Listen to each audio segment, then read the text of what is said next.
আসসালামু আলাইকুম। আশা করি আলহামদুলিল্লাহ ভালো আছেন। আলহামদুলিল্লাহ আমরাও ভালো আছি। আজকে রান্না করতেছি হইলো স্যুপ, যেহেতু আজকে হ্যাপি নিউ ইয়ার, তো এর জন্য বাসায় রান্না বান্নার আয়োজন করছি। তো এখানে আমি সবজি স্যুপ রান্না করতেছি, চিকেনগুলো দিয়ে দিলাম, আর আগে আমি ফুলকপি আর পাতাকপি দিয়েছি। এটাতে গাজর দিলে আর একটু সুন্দর হতো, আমার ঘরে ছিল না তার জন্য দিই নেই। আর এখানে মুরগির মাংস মাখিয়ে নিয়েছি, আদা রসুন মরিচের গুঁড়া, ধনিয়ার গুঁড়া, জিরার গুঁড়া আর একটু গরম মশলার গুঁড়া, সয়া সস, টমেটো সস এগুলো দিয়েই আমি মাখিয়ে নিয়েছি। আজকে কারি রান্না করব আর পোলাও রান্না করব, যেহেতু হ্যাপি নিউ ইয়ার, তাই এই জন্য যেমন রাত্র করে রান্নাবান্নার আয়োজনটা করলাম।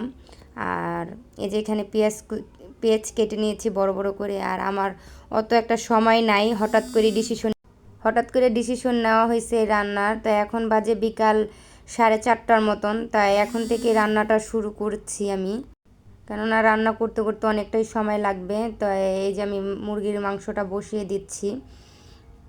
তো এইভাবে একটু ভেজে নিলে পেঁয়াজের পাপড়ির মতন খোলা লাগবে না আমার, এই জন্য আমি এই যে দেখছেন আপনি ইচ্ছেই খুলে যাচ্ছে।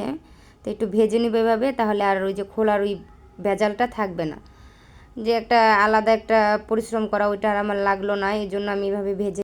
তাই রান্নাটা দেখার জন্য সম্পূর্ণ ভিডিওটা দেখতে হবে, তাই আপনারা সবাই ভিডিওটা প্রথম থেকে দেখতে থাকেন।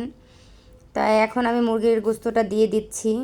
মুরগির গোস্তটা আমি দিয়ে একটু ভালো করে তো এই যে গোস্তটা দিয়ে আমি ভালো করে নেড়ে নেবো, আর সাথে কাঁচামরিচও দিয়ে দিব।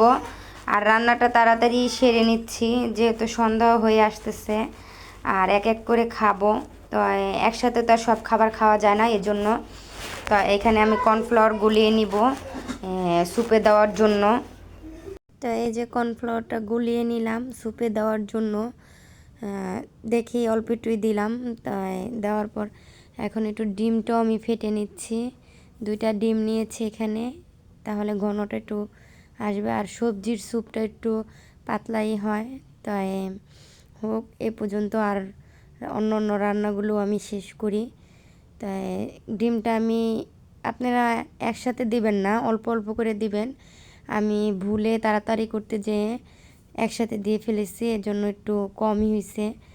তাই আমার মতন এই ভুলটা কেউ করবেন না, অল্প অল্প করে দিবেন। ডিমের লেয়ারটা অনেক সুন্দর পড়বে, যেমন দলা পাকায় আসবে না, একটু সুন্দর হবে, ছোট ছোট হবে, সুন্দর হবে দেখতে, আরও সুন্দর লাগবে। তাই এই যে স্যুপ রান্নার এইটা হয়েছে, এটা